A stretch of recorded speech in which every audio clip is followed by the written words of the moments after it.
যেটা চাচ্ছি সেটাই হচ্ছে। তো অলরেডি কিন্তু সুপারস্টার জিদ্দার সাথে কিন্তু ঋত্বিক সেনগুপ্তকে কিন্তু দেখতে পাবো আমরা। তো এই জার্নিটা কিন্তু আমরাও কিন্তু চাইছি যে সুপারস্টার জিদ্দার সাথে ঋত্বিক সেনগুপ্তকে আমরা আবারও চাই। তো এটা কিন্তু আর হয়নি, তো এবার কিন্তু নতুন ভাবে হচ্ছে, তো এটা লেখা ছিল। তো ফাইনাল কিন্তু সুপারস্টার জিদ্দার সাথে আমরা ঋত্বিক সেনগুপ্তকে পেতে যাচ্ছি। তো হাই ফ্রেন্ডস, আশা করি সবাই ভালো আছো। সাথে আছি আমি আরিফুল ইসলাম। তো আবার নিয়ে হাজির হলাম একটি নতুন ভিডিও নিয়ে।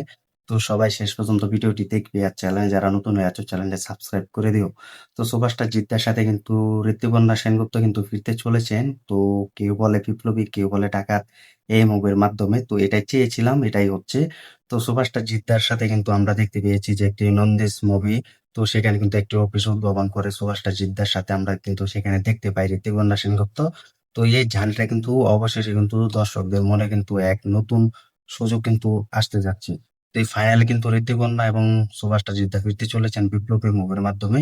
তো সেখানে কিন্তু আমরা দেখতে পাই অনেক কথাবার্তা হয় সুভাষটা জিদ্দার সাথে এবং ঋতুপর্ণা সেনগুপ্তর সাথে, যে তাকে প্রশ্ন করা হয় যে সুভাষটা জিদ্দার সাথে কিন্তু আপনি কি ফিরতে চলেছেন যে এই বিপ্লবী মুভি। তো তিনি বলেন যে একটি এটা হচ্ছে সারপ্রাইজ, তো সব থেকে বড় সারপ্রাইজ। তো এটা কিন্তু তার কাছ থেকে কিন্তু আমরা আশা করেছি যেটা সেটাই কিন্তু হচ্ছে। তো তিনি কিন্তু জানিয়ে দিয়েছেন যে এটা সারপ্রাইজ, তো সারপ্রাইজ হয়ে ফিরতে চলছেন। তো সুভাষটা জিদ্দাকেও কিন্তু প্রশ্ন করা হয়েছে, তার মানে কি ঋতুপর্ণা সেনগুপ্তর কাছ থেকে কিন্তু ফিরতে ফিরায় ফিরতে দেখা যাবে এই সুভাষটা জিদ্দাকে। তো তাকে যখন এই প্রশ্নটা করা হয় তিনি বলেন হ্যাঁ, পাবে, অবশ্যই পাবে, আমরা ফিরতে চলেছি। তো ভাবো, যখন ঋতুপর্ণা সেনগুপ্ত যখন সুভাষটা জিতের সাথে মুভি করেছে সেটা আমরা দেখেছি আক্রোশ মুভি। তো এটাও অনেক লেভেলে কিন্তু অনেক বছরও হয়ে গিয়েছিল, প্রায় 20 বছরের মতো হবে সেই আক্রোশ মুভিটা। তো সেটা কিন্তু ভালো একটা জমে কিন্তু বক্স অফিস এনে দিতে পারলেও কিন্তু তেমনটা পারেনি, এটাই সত্যি।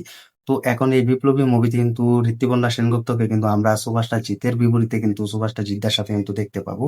এটা কিন্তু ফাইনালে আসতে যাচ্ছে, তো এটার জন্য কিন্তু ঋতুপর্ণা সেনগুপ্ত কিন্তু অনেক খুশি। তিনি কিন্তু জানিয়ে দিয়েছেন হ্যাঁ, ফিরতে চলেছে সুভাষটা জিতের সাথে। তো ভাবো, এই জুটি কিন্তু আবারও ফিরতে চলেছে, যে জুটিটাকে আমরা দেখেছিলাম যে অনেক কামব্যাক করেছেন, সেই জুটি কিন্তু এবার ফিরতে চলেছেন বিগ লেভেলে করে। এবং অনেক দর্শকরা কিন্তু চেয়েছিলেন যে সুভাষটা জিতের সাথে ঋতিকন্যা সেনগুপ্ত যেন ফিরুক, এই জুটিটা আবারও দেখতে চাই। তো অবশেষে কিন্তু দর্শকদের ভালোবাসা পেয়ে কিন্তু এই জুটিটা কিন্তু আবারও কামব্যাক করছেন।